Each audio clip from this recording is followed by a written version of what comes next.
Bienvenue à Question d'Info. Alors le premier tour des départementales rime avec tripartisme. Comment envisager dans ce contexte l'évolution du débat politique et puis le match de 2017? Invité de Question d'Info aujourd'hui, Florian Philippot, député européen et vice-président du Front National. Et à mes côtés, pour vous interroger, Monsieur Philippot, Françoise Fressos du Monde, Frédéric Dumoulin de l'AFP et Marie-Ève Malouine de France Info. Alors, soit 772 duels, 297 triangulaires avec des candidats du Front National. Ça fait combien d'élus, d'après vous, à l'arrivée? Ça fera, je pense, pas mal d'élus, mais réponse dimanche. Je ne peux pas vous donner de chiffres. On s'est jamais fixé. Non, on s'est jamais fixé de chiffres, ni même d'ordre de grandeur, parce que c'était 2000 élections locales, voilà, avec des configurations locales, des sortants. Le Front n'avait pas de sortants, enfin, il en avait un sur 4000. Et donc, c'est très compliqué. Voilà. On a vu que les sondeurs, d'ailleurs, avaient eux-mêmes du mal, parce que c'est très difficile d'y voir clair quand on a autant d'élections locales. En tout cas, dans combien de départements vous aurez des élus?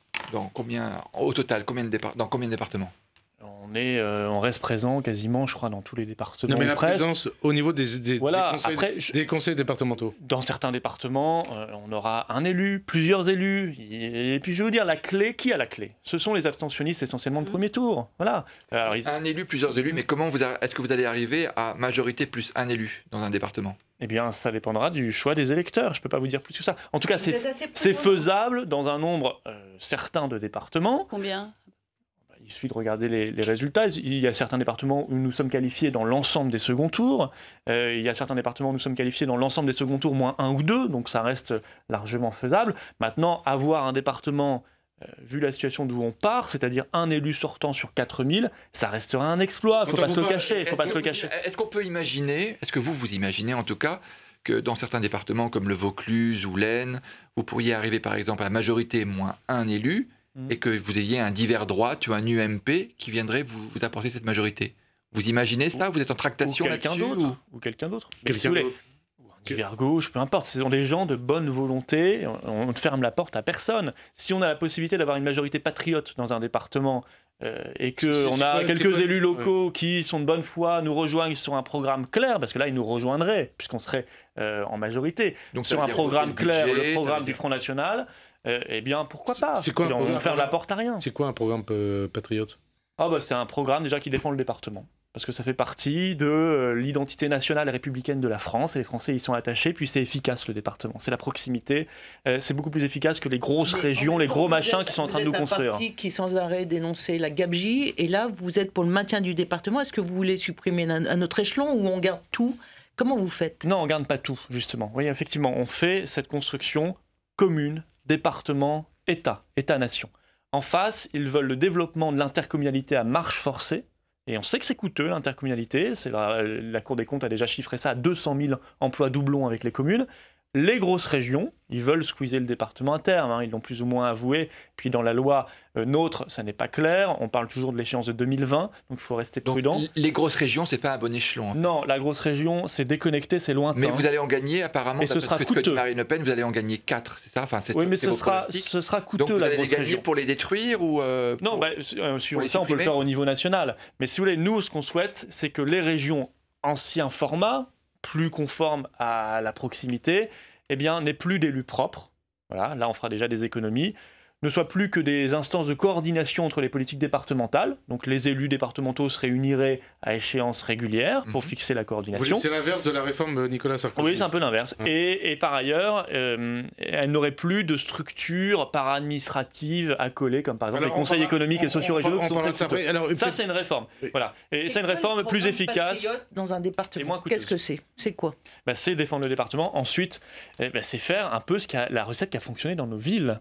C'est-à-dire faire des économies sur la mauvaise dépense publique. On parle de la fraude au RSA. Dans le département, il y a énormément de dépenses sociales. Donc exactement, mais il y a de la fraude.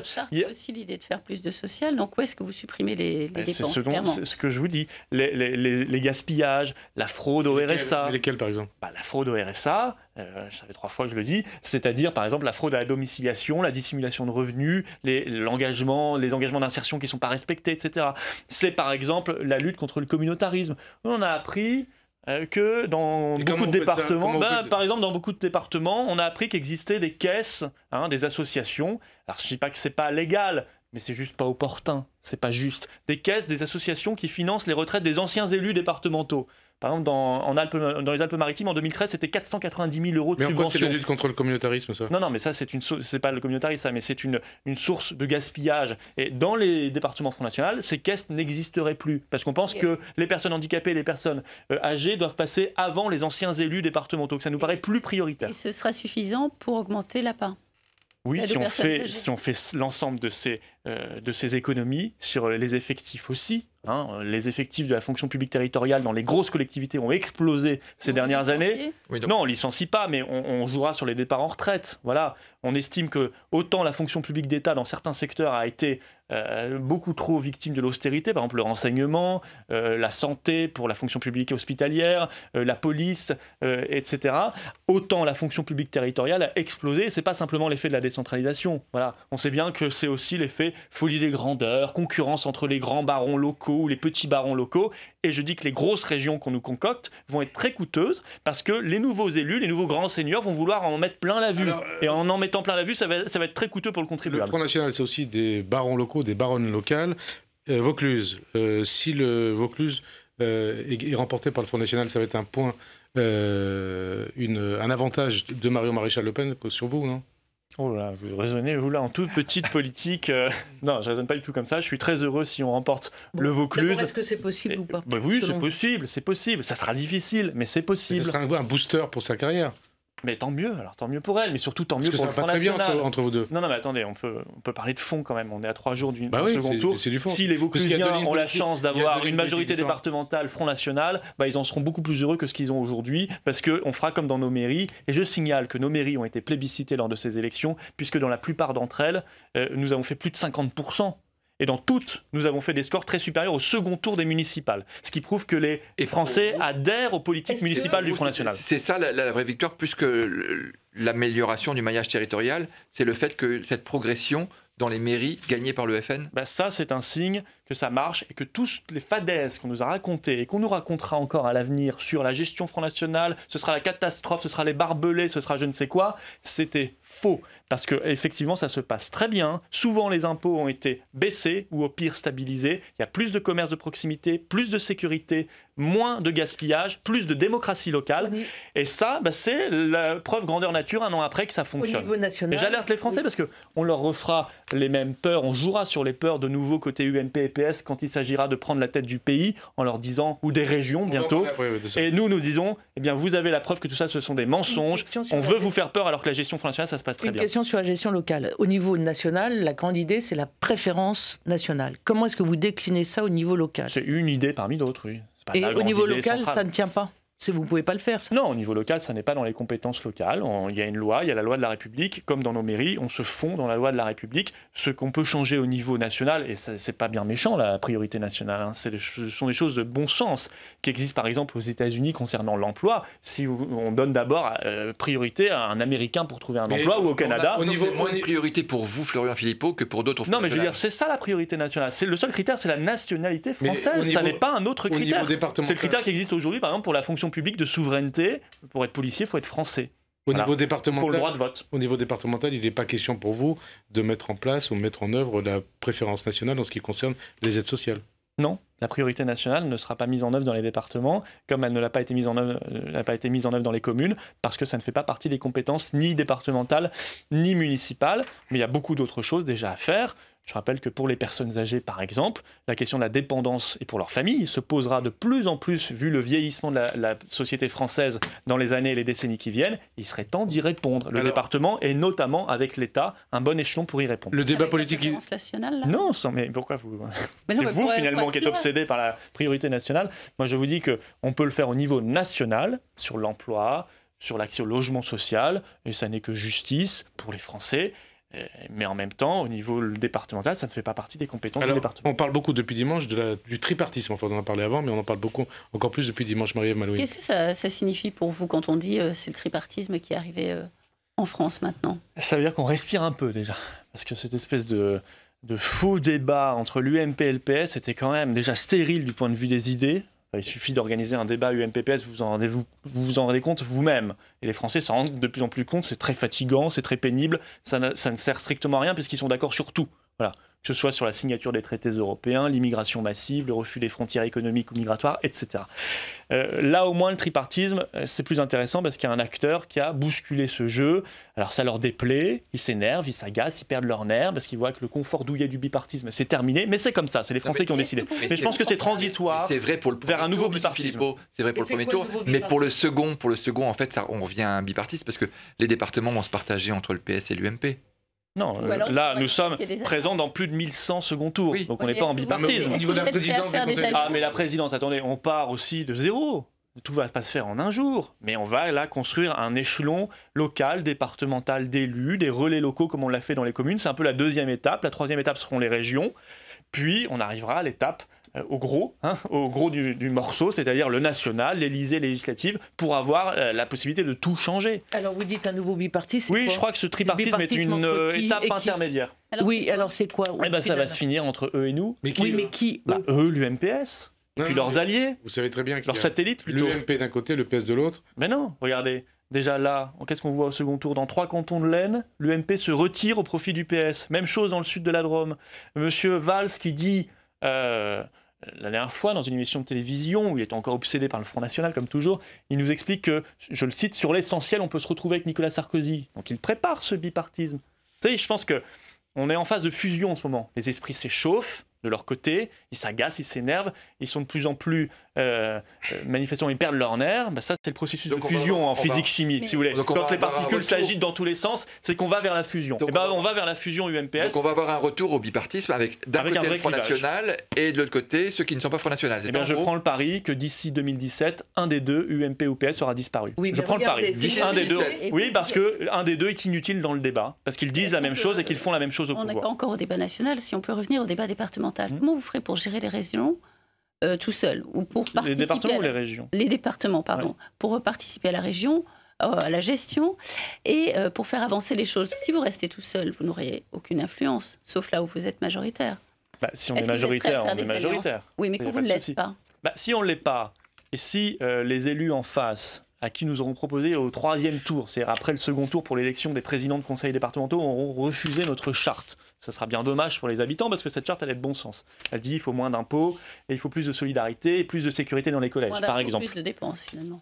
Non, parce qu'il faut aussi faire des économies, donc pas plus de dépenses. Comme dans nos villes, toujours la même recette, on désendette et en même temps on baisse les impôts et on fait mieux. On fait plus efficace, on fait plus juste. Ça sera dommage pour les habitants, mais ils géreront ensemble. Ils démontreront, comme on vient de le dire, que l'UMPS, ça existe. À quoi serviront vos élus dans ce cas-là? Ça sera l'opposition. L'opposition est indispensable en démocratie. Parfois l'opposition, elle est constructive. Là, ce sera plutôt une opposition sur son temps. Comme nos 1500 conseillers municipaux d'opposition, elle est constructive. Comme nos conseillers régionaux aujourd'hui d'opposition, ils sont constructifs. Comme nos députés et nos sénateurs d'opposition, ils sont constructifs. Comme au Parlement européen, nous sommes constructifs. Nous portons simplement une voix différente. Des alliances. Vous parliez vous-même du 3e tour. Ça sera donc le jeudi 2 avril. Qu'est-ce qui peut se passer en fait au niveau de ces présidences? Est-ce qu'on voit qu'il y a certains départements comme le Pas-de-Calais par exemple, comme la Seine-Maritime, où pour l'instant... Enfin, on va voir le résultat du 2e tour, mais pour l'instant, a priori, ça sera des départements sans réelle majorité. Est-ce que vous allez être les faiseurs de roi? Est-ce que vous allez proposer, justement, d'être l'appoint de l'UMP ou l'appoint du PS dans certains endroits? Parce que là, pour le coup, ça sera vous qui détiendrez la clé. Déjà, M. Dumoulin, laissons les Français voter.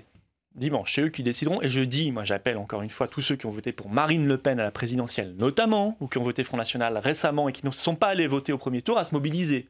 Parce que c'est eux qui ont la clé. S'ils veulent qu'on ait une majorité, on aura une majorité. On n'est pas très loin de cela, en réalité.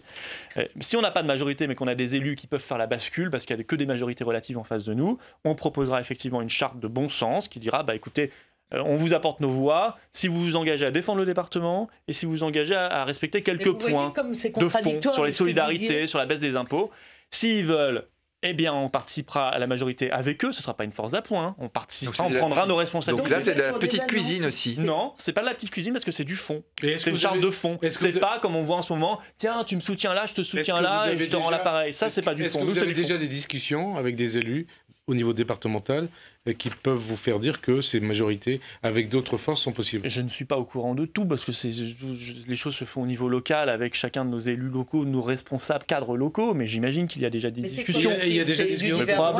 Probablement, mais avant qu'on ait voté ceci au second tour, ces discussions forcément ne sont pas allées très loin. Votre cible, c'est l'UMP, c'est mais on discute, vous savez, avec tout le monde au niveau local. On n'est pas sectaires, nous. C'est l'UMP, c'est des gens de l'UMP, votre cible? Non, ce sont des divers droites, c'est qui? Ce sont des élus qui mettent l'intérêt général et l'intérêt départemental en l'occurrence avant toute autre considération, c'est tout. Ça n'est que cela. Et ces élus sont peut-être à droite, sont peut-être au centre, sont peut-être à gauche, sont peut-être ailleurs. Ça veut dire que vous nous dites aujourd'hui, on peut envisager des conseils départementaux avec des majorités divers droite, Front National, le 2 avril. Ou divers gauche, Front National. Pourquoi pas? Pourquoi pas? Si ça se fait sur... c'est pas le FN. Si ça se fait, mais ça sera au niveau local. Si ça se fait sur quelques engagements de fonds local, oui, parce qu'on préfère que la vie de nos compatriotes, même localement, s'améliore un petit peu pour nos personnes âgées, pour les contribuables, pour les personnes handicapées, pour la petite enfance, où on doit lutter contre le communautarisme. Par exemple, nous, on veut l'interdiction des signes religieux ostensibles comme le voile à la crèche. Tant mieux. On préfère cela à, par principe, nous mettre de côté parce qu'on pense qu'on a des compétences à faire partager aux autres. Et ça peut être vu dans combien de départements, ça? Je sais pas, mais honnêtement, on pourra en reparler lundi si vous voulez, mais là, dimanche avant le vote, c'est très compliqué de vous répondre. Est-ce que cette charte... Mais j'espère d'abord que les électeurs français vont nous donner un maximum d'élus départementaux partout, et pourquoi pas des départements, même si ça reste très compliqué, et que l'objectif, c'est d'abord d'avoir un maximum d'élus. Est-ce que cette charte, ce sera la même pour tout le pays, ou est-ce que chaque département pourra concocter la sienne? Elle n'existera que dans les départements où la question se pose. Est-ce que le texte sera le même pour tous les départements? Le texte sera le même, parce que les problèmes, je vais vous dire, sont les mêmes partout. Pourquoi est-ce que votre stratégie locale est aussi importante pour vous? Jean-Marie Le Pen, c'était pas du tout sa stratégie à lui. Là, vous êtes dans une implantation territoriale. Vous allez forcément, à un moment, faire des alliances, comme vous le dites, ou essayer d'en faire. Est-ce que c'est compatible avec tout le langage national où vous dites on est seul contre l'UMPS et on est la véritable alternative? Est-ce que c'est pas contradictoire, les deux stratégies? Non, l'implantation locale, c'est indispensable. D'abord parce qu'on pense qu'on peut améliorer la vie de nos compatriotes avec les outils du local, et on s'en prive pas, comme on le fait encore une fois dans nos communes. Et en même temps, c'est indispensable pour arriver au pouvoir national. Bien évidemment, il n'y a pas de pouvoir national sans implantation locale. Et honnêtement, dans la stratégie qu'avait définie Marine Le Pen en arrivant à la tête du Front en 2011, quand elle s'est faite élire par les adhérents, elle avait mis comme priorité l'implantation locale. On s'y tient. Et ça marche, et ça fonctionne. Et on va continuer avec les régionales, où on a de grandes ambitions, puis on arrivera au présidentiel beaucoup plus outillé, beaucoup plus armé qu'en 2012. Et c'est pour ça qu'on gagnera. Implantation locale, ambition présidentielle, Marie-Ève Malouine. Implantation locale indispensable, est-ce que ça veut dire que Marine Le Pen devrait se présenter au régional dans le Nord-Pas-de-Calais, dans la mesure où on dit aussi qu'il y a qu'elle qui peut la gagner pour le Front National? Et les régionales viendront un tout petit peu après, parce que là on finit les départementales. On va rentrer en campagne, hein. Oui, on va rentrer en campagne, un peu plus tard, j'espère. On va pas faire 8 mois de campagne non plus. Dans les 5 départements que compose cette région, le FN est arrivé en tête. Oui. Marine Le Pen prendra sa décision. Non, mais vous souhaitez quoi? Moi, à titre personnel, je pense qu'elle a toute légitimité, compétence pour y aller, évidemment, et que c'est elle qui assurerait le plus facilement notre victoire. Voilà. Et puis elle est implantée, elle connaît bien la région. Bon, mais après, c'est elle qui prend sa décision, et c'est le bureau politique qui validera les têtes de liste. Une défaite de Marine Le Pen pourrait nuire à ses ambitions présidentielles après. Mais je n'envisage pas de défaite dans le Nord-Pas-de-Calais-Picardie, surtout pas là-bas. Quand on voit le score qu'on y a fait, la dynamique qu'on y connaît au départemental, et je sais aussi que nos compatriotes de Nord-Pas-de-Calais et de Picardie, que je connais bien, puisque moi familialement je viens des deux régions un peu, sont très attachés à l'alternative, l'espérance que nous incarnons. Surtout eux qui ont vécu la désindustrialisation et notamment en Picardie et dans d'autres coins du Nord-Pas-de-Calais, la ruralité abandonnée. Ça serait plutôt un bon signal en direction de vos électeurs que Marine Le Pen soit candidate. Mais ça, elle prendre sa décision. Si elle n'est pas candidate, elle n'est pas candidate, et on gagnera quand même. Vous souhaitez qu'elle soit candidate, en gros, quand on vous en Moi, je trouve que, moi, à titre personnel, je lui conseillerais. Vous gagnerez la région même sans elle. Je pense qu'on peut gagner la région, oui, mais que Marine, elle est particulièrement légitime pour y aller, parce qu'en plus, elle est implantée là-bas depuis longtemps. Voilà, mais il n'y a pas que Nord-Pas-de-Calais-Picardie qu'on peut gagner, il y a d'autres régions. Quand vous dites je lui conseillerais, je suppose que vous l'en avez déjà parlé. Oui, bien sûr. Elle vous dit quoi? Pas à me dire sa décision. Vous lui conseillez? Et vous dites qu'elle n'est pas prise encore, sa décision? Ou alors elle n'est pas encore officialisée? Je pense qu'elle n'est pas encore prise. Officialisée? ni officialisée bien sûr, mais a fortiori, mais je pense qu'elle n'est pas, je suis pas sûr qu'elle soit prise, je sais pas, on n'a pas parlé récemment. Vous savez, là on a plutôt le nez dans les départements. Et vous la poussez à y aller. Et c'est un peu normal puisqu'on vote dans 3 jours pour les départements. Autre région peut-être. D'autres régions, tout d'un coup vous dites on peut en gagner 4, est-ce que vous n'êtes pas un peu présomptueux?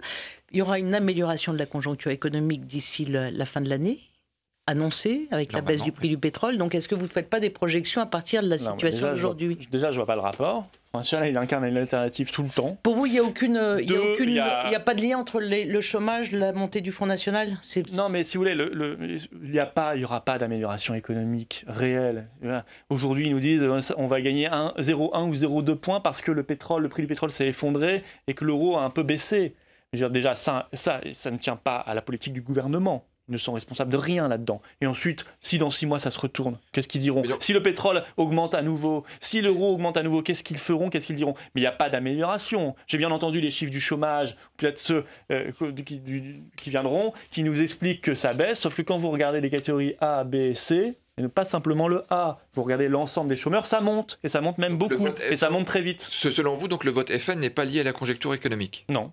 Le vote FN, il est lié à une adhésion à un projet politique qui est d'abord national. C'est un vote c'est un cri d'amour pour la France d'abord. Un cri d'amour pour la France. Une France qui est aujourd'hui en permanence reléguée à plus bas que terre, qui est toujours dépréciée dans le discours politique. Ça, alors qu'on est sur tous les théâtres des opérations extérieures, notre voix compte à l'ONU. Quand on nous explique est-ce que vous dites ça? Qu'on est un pays qui ne peut plus avoir sa monnaie, qui ne peut plus avoir son budget. On nous explique maintenant qu'il faudrait une armée européenne à la main de Bruxelles. Moi, ça me fait peur, ça. On nous explique qu'on ne peut pas avoir nos frontières, ni économiques, ni financières, ni migratoires. Quand on nous explique que la France est une petite puissance, voilà. Non, la France est une grande puissance, c'est même le 2e espace maritime du monde, c'est la francophonie, c'est un siège permanent au Conseil de sécurité de l'ONU, c'est un pays qui a largement la capacité d'avoir sa monnaie, son budget et ses frontières. Et ça, ceux qui croient en la France, qui lui font confiance, qui vont miser sur ses atouts, qui disent elle peut récupérer une révolution technologique qu'elle a manqué, parce qu'on a manqué une révolution technologique qui était pourtant pourvoyeuse d'emplois et de valeur ajoutée, et ben on va la récupérer, on va s'y mettre à fond, le privé et le public ensemble. Il y a une importante, c'est le discours du Front National. Il y a une importante minorité de Français qui est tout à fait d'accord avec vous là-dessus. Mais il y a quand même toujours, dans tous les sondages depuis des années, il y a une réelle majorité qui ne veut surtout pas de ça, qui estime que ce cri d'amour pour la France dont vous parlez, en fait, c'est plutôt un cri contre. Eh ben, c'est peut-être qu'ils ont mal compris ou qu'on les a mal informés. Alors on va continuer de bien leur expliquer ce que c'est. Il n'y a pas de cri contre, il n'y a qu'un cri pour. Et c'est un cri rationnel, fondé sur des arguments. Un cri d'amour, ça veut dire quoi? Ça veut dire qu'on décline ensuite un projet très précis dans tous les secteurs de la vie publique pour redresser le pays. Parce que moi, je veux bien qu'on continue avec les mêmes, mais les mêmes nous ont mis dans cette situation-là depuis 30 ans. Je veux bien qu'on réécoute les mêmes, comme M. Sarkozy et d'autres à l'UMP, qui nous refont et refont les mêmes promesses 3 jours avant les élections, mais qui les ont toujours trahis quand ils avaient le pouvoir de les mettre en place. Mais ces gens-là, je crois qu'ils ont perdu la confiance des Français. Les mêmes, notamment Nicolas Sarkozy, qui n'aiment pas votre programme. Oui, il y a des points communs avec celui de l'extrême gauche. Alors, est-ce que c'est vrai? Puis finalement, est-ce que ça vous gêne puisque vous dites que vous n'êtes pas sectaire? Ah oui, alors ça, c'est la nouvelle, enfin c'est pas tout à fait nouveau d'ailleurs, il le dit depuis quelques temps, la nouvelle stratégie de communication, les nouveaux éléments de langage de Nicolas Sarkozy. Jean-François Copé disait la même chose. Voilà, il s'est inspiré de Jean-François Copé, ce qui n'est pas très, à mon avis, prometteur pour lui. Pensant ses électeurs probablement stupides, il suffirait de dire Marine Le Pen, elle est d'extrême gauche pour qu'il le croie. Pensez-vous qu'une seule personne en France pense que Marine Le Pen est d'extrême gauche? Le fait est que vous êtes en soutien de tous les conflits sociaux, quels qu'ils soient. Et ça, c'est quand même assez nouveau. Et vous êtes sûr aussi. Et le gouvernement grec aussi. Oui, mais Nicolas Sarkozy, comme tous les autres, au PS et à l'UMP, devraient retirer leurs grosses lunettes gauche-droite qui datent des années 70. Vous savez, à l'époque, on avait des grosses lunettes, c'est un peu pareil pour eux. Et réfléchir et se dire, le monde, il a quand même évolué. La guerre froide, c'est terminé. Vous avez évolué depuis d'ailleurs, parce que vous étiez plutôt de l'autre côté. Non, Chevènement, vous l'écoutiez en 2002, si vous faites référence à ça, il disait, la gauche et la droite, c'est terminé. Il était plutôt à gauche, Chevènement. Il avait une tradition plutôt de gauche. D'accord. Ils viennent tous de quelque part à la base. Il avait des grosses lunettes à l'époque. Et à l'époque, vous aviez des grosses lunettes. Il a vécu la guerre froide, l'arrivée de Mitterrand en 81, où on nous promettait les chars, etc. Mais tout ça, c'est terminé. Ce clivage, il est terminé. On a vu qu'il faisait la même chose au pouvoir. Vous avez été attaché à lui. Vous aviez les mêmes grosses lunettes que lui. Mais non, mais parce qu'à l'époque, non. Il disait en 2002 qu'il ne croyait pas au clivage gauche-droite. Et je ne l'aurais pas rejoint s'il avait dit je suis favorable à la gauche, ça n'a aucun sens pour moi. Est-ce qu'on peut dire ou à la droite. Donc, du Front National, il y a des emprunts à la gauche et l'extrême gauche. Nous ne regardons pas si une proposition ou une mesure est de gauche ou de droite, nous regardons si elle sert le bien commun et l'intérêt national. C'est tout ce qui nous intéresse. Voilà. Et honnêtement, que ça vienne de gauche ou que ça vienne de droite, ça ne nous intéresse absolument pas. Concernant la Grèce... Vous préférez Jean-Luc Mélenchon ou Nicolas Sarkozy ? Aucun des deux. Aucun des deux, d'ailleurs, ils ont le même conseiller, manifestement, M. Buisson. Donc, on a trouvé le chaînon manquant entre les deux, ce qui expliquait leur formidable complicité. Et ben, je ne le crois pas, parce que moi, je me souviens, et nous l'avions dit publiquement en 2012, que les deux se faisaient à courte échelle pendant la campagne présidentielle, et qu'une certaine presse réputée favorable à Nicolas Sarkozy et à la droite était très sympathique avec Jean-Luc Mélenchon aussi. Vous faites partie de ceux qui pensent que M. Mélenchon est une création de Nicolas Sarkozy ou un allié objectif? Je n'aurais pas ce langage méprisant pour lui. C'est un homme politique qui a son talent et ses combats, mais je ne suis pas d'accord avec lui, mais ça, après c'est une question de compétition politique et de débat d'idées, mais je considère que effectivement ils ont eu un petit jeu un peu malsain en 2012 tous les deux, voilà, bon, ça il suffit de regarder, et nous l'avions, et on n'a pas attendu ce livre sur ces révélations concernant M. Buisson, puisque nous l'avions dit, et Marine Le Pen l'avait dit publiquement en 2012, qu'elle trouvait étrange cette courte échelle entre les deux. Mais peu importe. Je vais vous dire. On revient une seconde sur l'actualité. Donc, dans la nuit, en fait, il s'est passé quelque chose à Hénin-Beaumont. Il y a eu à la mairie d'Hénin-Beaumont, c'est ça? Qu'est-ce que vous pouvez nous en parler un peu plus et dire quelles sont les circonstances exactes? Alors, d'après les informations que j'en ai eues par Steve Briouat, il y a eu un début d'incendie probablement criminel dans les sous-sols ou dans la cave, dans les garages, je ne sais pas, de la mairie d'Hénin-Beaumont. Oui. Plusieurs scooters qui ont pris feu. Et puis, la position d'inscription, de tag contre Steve Briouat. C'est quoi, ça disait quoi ces tags exactement? Mort à Steve Briouat. Enfin, et vous y voyez quoi? Vous y voyez quoi? À mort. Qu'est-ce que j'y vois? Quelle cause à cet incendie éventuellement? Déjà, j'y vois quelque chose d'inacceptable. Non, mais si vous voulez, il y a une ambiance qui a été créée, qui existe du fait des propos outranciers et scandaleux et anti-républicains de M. Valls, qui a appelé publiquement et qui a revendiqué de stigmatiser un parti politique et ses électeurs, donc ses propres compatriotes. Ça n'est pas républicain et ça crée une ambiance. Non, on n'est plus dans le combat politique. Quand on dit cela, on n'est plus dans le combat politique. Combat politique, nous en tout cas, la manière dont on l'envisage, c'est un combat d'idées. On n'est pas obligé d'être dans l'outrance, la violence, la stigmatisation. Madame Le Pen, quand elle attaque Nicolas Sarkozy, elle est quand même parfois, certains à l'UMP pensent qu'elle est dans l'outrance aussi. Donc, Et on est virulent dans nos convictions, mais ça n'a rien à voir. Quand j'entends M. Estrosi dire le PS est mon adversaire, le Front est mon ennemi. Mais nous, on n'a pas d'ennemis en France. Je ne dirais jamais cela de l'UMP ni du PS. Ce sont des adversaires, ce sont des gens dont je considère qu'ils ont une très lourde responsabilité dans la situation catastrophique de la France aujourd'hui, et je les combattrai politiquement. Pour vous, mais on n'a pas d'ennemis. Mon ennemi, moi, c'est l'État islamique, par exemple. C'est pas l'UMP ou le PS. J'ai pas d'ennemis en France. Derrière ce qui s'est passé à Hénin-Beaumont, il y a un climat créé par Manuel Valls. C'est ce que vous êtes en train de dire. Cette affaire-là, il faudra regarder dans le détail, mais en tout cas, il a créé de fait un climat. On a aussi une militante de 83 ans qui s'est faite sauvagement agresser. Bon, des choses qu'on ne voyait pas. Or, ça arrive quelques semaines après ces propos très outranciers. Alors je pense que Manuel Valls devrait reprendre ses nerfs, il devrait se calmer. Il nous aura démontré pendant cette campagne, il n'est pas le seul d'ailleurs, qu'il n'a pas l'étoffe d'un homme d'État. Alors, il n'a pas les propos d'un responsable public et certainement pas l'étoffe d'un homme d'État. Nicolas Sarkozy, Marie Malouine. Vous mettez en cause Manuel Valls parce que c'est votre adversaire le plus redoutable dans cette campagne, puisqu'il y a aussi Nicolas Sarkozy qui a parlé de vous attaquer frontalement. Brutalement, c'est une question de vie ou de mort. Oui, mais Sarkozy se valsise, là. Ça veut dire quoi, ça veut dire qu'il est contaminé par l'hystérie de M. Valls. Bon. On le pensait un peu au-dessus de tout ça. C'est Sarkozy qui se valsise ou c'est Valls qui se sarkozise? Les deux se ressemblent beaucoup, de toute façon, dans la forme. Les deux ont fait leurs armes, d'ailleurs, à Place Beauvau, leurs armes de communication et d'enfumage, parce qu'ils n'ont rien fait concrètement, si ce n'est de supprimer des postes de policiers et de gendarmes et de continuer l'immigration massive et de continuer le communautarisme. Mais sinon, ils ont les mêmes techniques de communication, ils s'agitent, ils parlent beaucoup, ils saturent les médias, mais ça produit zéro résultat, c'est de l'enfumage. Les Français, je crois, en ont soupé de cette politique-là. Ils veulent du fond et du concret. Monsieur Sarkozy, effectivement, est dans l'outrance. Pourquoi? Parce que moi, je crois et je sais qu'en haut lieu à l'UMP, on a analysé au-delà de la com du dimanche soir les résultats de dimanche du premier tour des départementales et qu'on s'est rendu compte que ça n'était pas mauvais pour l'UMP, que c'était très mauvais pour l'UMP. Mais ça c'est normal que vous disiez, vous êtes... Non, parce que si vous regardez objectivement, et je crois qu'ils le savent... Vous dites que vous le savez, donc vous avez des taupes à l'UMP. Et je crois qu'ils le savent et qu'ils savent faire des calculs. Mais c'est difficile d'expliquer que l'UMP, c'est pas un bon résultat. Non, c'est un très mauvais résultat. Je vais vous dire pourquoi. Quand l'UMP plus l'UDI plus le MoDem fait 28,75% des voix en situation d'opposition à un gouvernement socialiste, alors qu'ils faisaient encore 30,75 aux européennes il y a un an, donc ils sont en baisse, alors qu'ils étaient sortants dans 40 départements, donc ils ont cet atout des sortants que nous n'avons pas. Ben, c'est un très mauvais résultat. Quand le total de droite et du centre fait 36% ou 37%, alors que dans la même situation d'opposition, la gauche faisait 50 en 2011 aux dernières départementales, c'est un très mauvais résultat. Comme ils le savent, ils perdent leur nerf, ils s'agacent et ils insultent comme les autres. Dimanche, ça risque d'être une grande vague bleue et Nicolas Sarkozy sera triomphant. Mais pourquoi il sera triomphant? Parce qu'il aura raflé pratiquement les départements. Et bah, s'ils ont beaucoup de départements, ce sera totalement en trompe-l'œil. Alors, ils pourront peut-être communiquer, mais je pense que ce ne sera pas forcément le cas.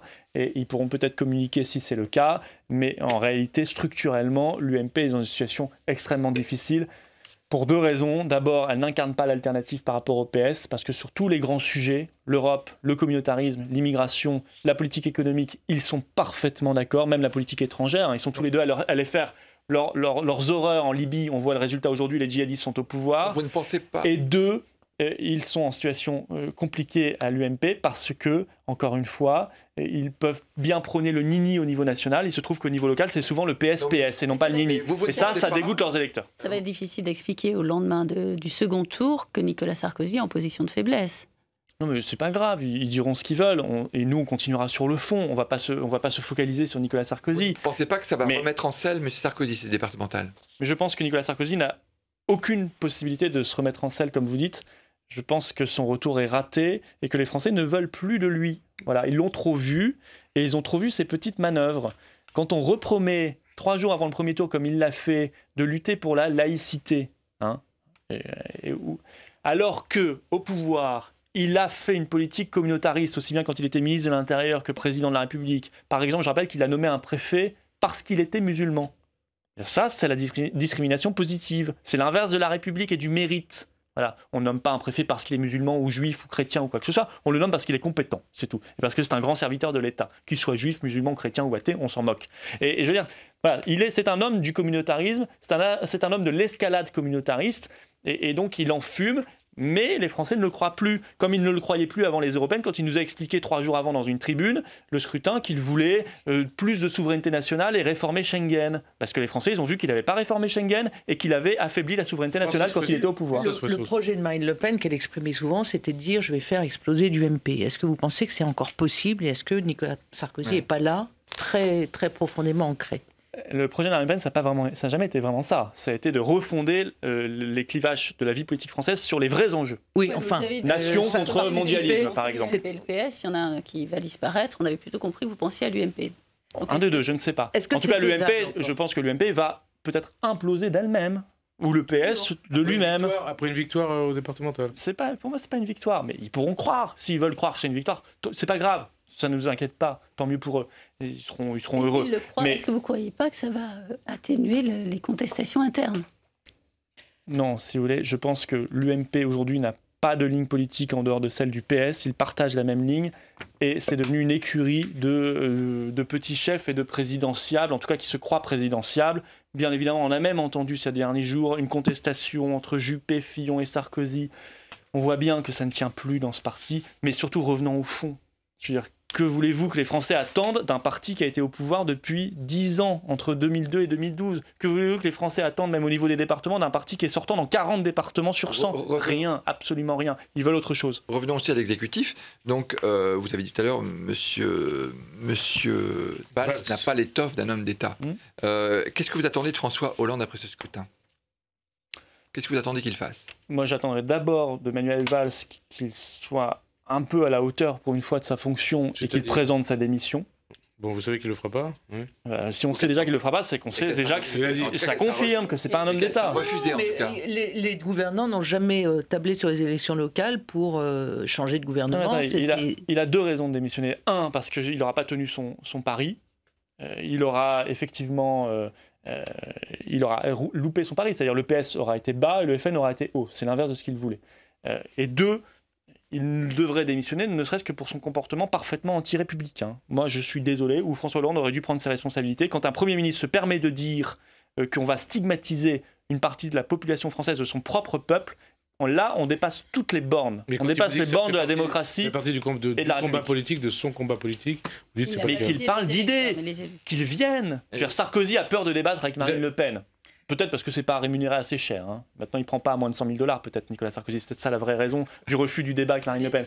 Mais alors, à ce moment-là, que Manuel Valls vienne débattre, lui, est-ce qu'il a le courage? Est-ce qu'il a le courage de débattre avec vous, Manuel Valls? Vous lui demandez. Moi, j'ai déjà débattu avec lui, mais est-ce qu'il a le courage de débattre avec Marine Le Pen aujourd'hui mais qu'on parle de fond? Qu'il ne perde pas ses nerfs, qu'il parle de sa politique économique, qu'il parle de son allégeance vis-à-vis de Bruxelles, qui nous explique pourquoi il est allé à Bruxelles, expliquer qu'il continuerait, comme ses prédécesseurs PS et UMP d'ailleurs, à se soumettre aux exigences de la Commission européenne. François Hollande, vous en attendez quoi alors? Qu'il parle de sa politique de lutte contre l'islamisme. Ça donne quoi? Ça devrait vous laisser un peu plus prudent, parce que regardez la Grèce qui essaye de faire cavalier seul, ça ne marche pas. Non, la Grèce, ça ne fonctionne pas. Parce que, et nous l'avions dit déjà avant, parce qu'il reste dans le cadre de l'euro. Et que l'euro aujourd'hui n'est pas compatible ni avec la démocratie, ni avec la prospérité. François Hollande, vous en entendez quoi? Et éventuellement, est-ce que vous attendez de lui après... Non mais là c'était intéressant la Grèce. Oui, on va parler déjà parce qu'on arrive à la fin de l'émission. Oui, mais... Est-ce qu'éventuellement vous attendez une réforme institutionnelle? Certains de réclament de la proportionnelle. Est-ce que vous allez le faire d'autant plus fort après les départementales? Ce serait la moindre des choses. Il avait pris comme engagement dans sa campagne présidentielle une dose de proportionnelle. Mais nous on réclame la proportionnelle intégrale avec une prime majoritaire. Voilà. Comme ça on concilie la diversité et la majorité. Ce sera le bon moment pour le faire? C'est toujours le bon moment, mais qui mettent aussi en place des référendums obligatoires dans la Constitution sur certains grands sujets. Par exemple, on ne peut pas modifier la Constitution sans référendum. On ne peut pas ratifier un traité européen sans référendum. Qu'il crée un référendum d'initiative populaire, un vrai, comme ça existe en Suisse ou en Italie, à partir de 500 000 signatures au niveau national. Voilà. Mais les vrais débats, ils sont là. Sur la Grèce, je finis juste de vous répondre. La Grèce, ça ne fonctionnera pas tant qu'ils resteront dans le cadre et le carcan de l'euro, comme ça ne fonctionnera pour aucun pays de la zone euro. Y compris pour la France. Parce que celui qui décide, c'est celui qui finance. Alors, quand vous avez une banque centrale à Francfort qui décide pour votre économie, qui finance votre économie, vous n'êtes libre de rien. Et les belles âmes qui normalement nous parlent en permanence de démocratie, qui sont prêts à manifester, à se mettre dans la rue, à mettre nos enfants dans la rue dès qu'il s'agit de démocratie, serait bien inspiré de se demander ce qui se passe en ce moment. Parce qu'un peuple a voté en Grèce. Et M. Juncker, président de la Commission européenne, ose dire la démocratie ne pourra jamais modifier les traités européens. Ben ça, c'est un propos scandaleux qui mériterait qu'il soit chassé de la direction de l'Europe. On revient en France avec une polémique. Ce qui a agité un petit peu. Est-ce que vous auriez pu retweeter le tweet de M. Lionel Lucas, le député UMP, qui a ironisé en fait sur François Hollande, commentateur de l'accident d'avion Germanwings? Non. Je pense qu'il y a une certaine décence à avoir et il y a 150 morts dans cette catastrophe, cette tragédie, et il n'y a pas d'humour ou de sarcasme à avoir dans ces conditions-là. Je veux dire, au bout d'un moment, il faut arrêter le buzz à tout prix, parce qu'on sait que quand on fait ça, on va faire du buzz. Sauf que c'est du buzz nauséabond pour le coup. Vous avez été aussi victime. Vous, qu'est-ce que vous voulez dire? Il y a quelques mois. Ah, le closer? Oui. Ah oui, j'en ai été victime, ça c'est autre chose. Ça, c'est puni par la loi parce que c'est une infraction à la vie privée. Au passage, d'ailleurs, j'aimerais que ce genre de titre cesse de recevoir 500 000 € de subventions publiques, alors que le pauvre monde diplomatique, qui est beaucoup plus intéressant et instructif dans le débat, en reçoit 5 fois moins. Le monde diplomatique. Alors, la présidentielle, c'est dans 2 ans. Une question de Marie Malouine. On vous sent très, très optimiste. Est-ce que vous pensez désormais que Marine Le Pen sera d'office qualifiée pour le second tour? La question ne se pose plus? Non, il n'y a rien d'office, parce que tant qu'il n'y aura pas le dernier bulletin de vote qui aura été mis dans l'urne, rien ne sera fait. L'inverse serait surprenant? On est optimiste, on est surtout motivé et combatif, voilà, parce qu'on croit à nos idées et on croit en la France. Et ça, c'est le meilleur carburant de toute la vie politique française. Dernière polémique. Mais Marine Le Pen, oui, a de fortes chances d'être au second tour et elle a de fortes chances de l'emporter. Polémique, puisque c'est un mot, c'est un mot que les gens aiment bien, enfin, on entend toutes les sauces en ce moment. Mais donc, on vous avait entendu pendant les affaires de Thierry Lepan à la CGT. Là, sur Mathieu Gallet, le PDG de Radio France, est-ce que ça vous choque? Est-ce que, pour vous, il peut encore rester à son poste? Alors, vous nous avez entendu un petit peu sur M. Lepan, mais pas de notre fait spécifiquement. On répondait à des questions parce qu'on n'aime pas les chasses à l'homme. En tout cas, on vous pose la question. On n'aime pas les chasses à l'homme. On vous pose la question sur Radio France. Sur le principe, alors, Radio France, est-ce que M. Gallet peut rester à son poste selon vous? Il faut faire l'audit général de ce qui s'est passé. Voilà. Si vraiment il y a des abus inconciliables avec une mission de service public, je ne pense pas. Voilà. Maintenant, s'il n'y en a pas, et si c'est une chasse à l'homme pour le coup, une espèce de manœuvre interne, c'est possible, j'en sais rien, alors oui, il pourra rester. Voilà, je pense qu'on est dans une période où les Français, on leur demande beaucoup de sacrifices. Il faut que tout le monde soit exemplaire de ce point de vue-là. Je parlais de la caisse pour les anciens élus dans les conseils généraux UMPS qu'on voudrait supprimer. Il faut faire la même chose dans les entreprises publiques. Il faut être exemplaire. Mais je ne vais pas non plus me lancer dans un combat contre une personne qui est déjà accablée si je n'ai pas d'éléments précis. J'attends d'avoir des éléments précis. Vous avez l'impression, à la vue de ces articles, que Mathieu Gallet est exemplaire ou pas? À la vue de ces articles, non. Mais je ne me contenterai pas d'articles. Voilà. Je crois qu'il y a une mission qui lui a été demandée. Voilà, et puis après, il faut le juger aussi sur la qualité de son travail quand même, sur le service public de l'audiovisuel. Alors peut-être une dernière question de François Soissons. Pour revenir à 2017, vous dites, bon, on est confiant, on continue le combat, Marine Le Pen sera qualifiée au deuxième tour. Qui en face d'elle, à votre avis? Celui que les Français voudront. Ce sera un représentant de l'UMPS, a priori. Bon, non, c'est trop facile. Bah non, c'est trop facile. Vous avez bien une préférence. On a 2 ans et demi. Un scénario où vous pourriez le plus rassembler. 3 ans. Parce qu'une élection présidentielle, c'est en 2 tours, comme les départementales. Je suis perdu dans mon calendrier. Dans 2 ans pile, voilà. 2 ans pile, voilà. 2 ans pile, on sera en plein dans la campagne. Donc, vous avez bien une petite idée. Est-ce que c'est plus facile face à François Hollande de ramener toute une partie de la droite pour le second tour? Parce qu'une élection présidentielle, justement, c'est en 2 tours. Ou est-ce que c'est plus facile face à Nicolas Sarkozy de ramener la gauche? Et si elle était face aux représentants de ce nouveau parti fusionné? Voilà. Avec peut-être à l'intérieur une aile droite et une aile gauche. Ça, c'est la politique fiction, c'est très bien. Non, c'est pas la politique fiction, ça peut aller très vite. Mais François Sarkozy n'existe pas encore. François Sarkozy n'existe pas encore. François Sarkozy existera peut-être demain, ou Nicolas Hollande, ou Manuel Juppé, ou voilà, ou Alain Valls.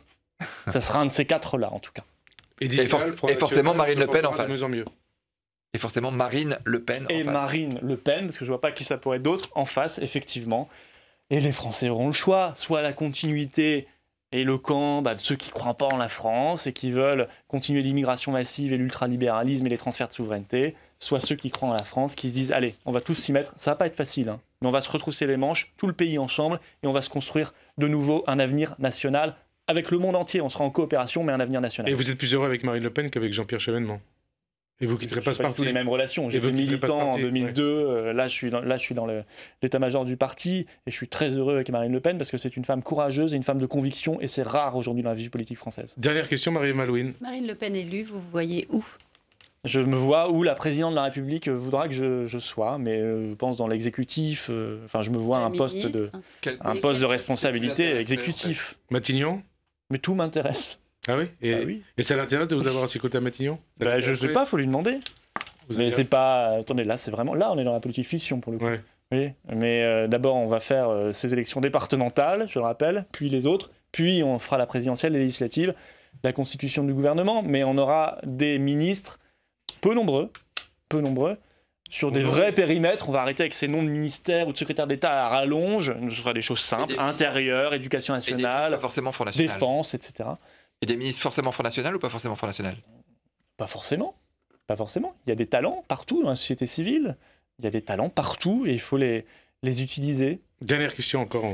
J'ai une toute dernière question. Vous dites la Grèce s'en sort pas parce qu'elle n'est pas sortie de l'euro. Elle avait la possibilité de le sortir, elle n'est pas sortie parce qu'elle aurait pu le décider. Tsipras aurait pu le décider. Non, elle a voulu faire un référendum en fin 2011 qui a été annulé par Sarkozy et Merkel. Là, on parle de Tsipras. Mais c'était pas dans son programme.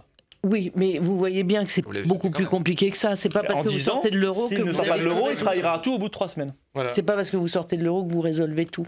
C'est la grande faiblesse de votre projet. Non, on résout pas tout, personne n'a jamais dit ça. Il y a aussi le protectionnisme, il y a le patriotisme économique, il y a le soutien à nos jeunes entrepreneurs, mais l'euro, c'est la liberté. Un État, c'est une nation, une population, une frontière, une armée, une monnaie et un budget. C'est ça un État, partout dans le monde, en dehors de la zone euro, et toujours dans l'histoire. Et c'est comme ça que ça marche. Merci, c'est la fin de Question d'Info. Merci à vous. Florian Philippot d'avoir répondu à notre invitation. Merci à vous de nous être fidèles et à la semaine prochaine. Merci.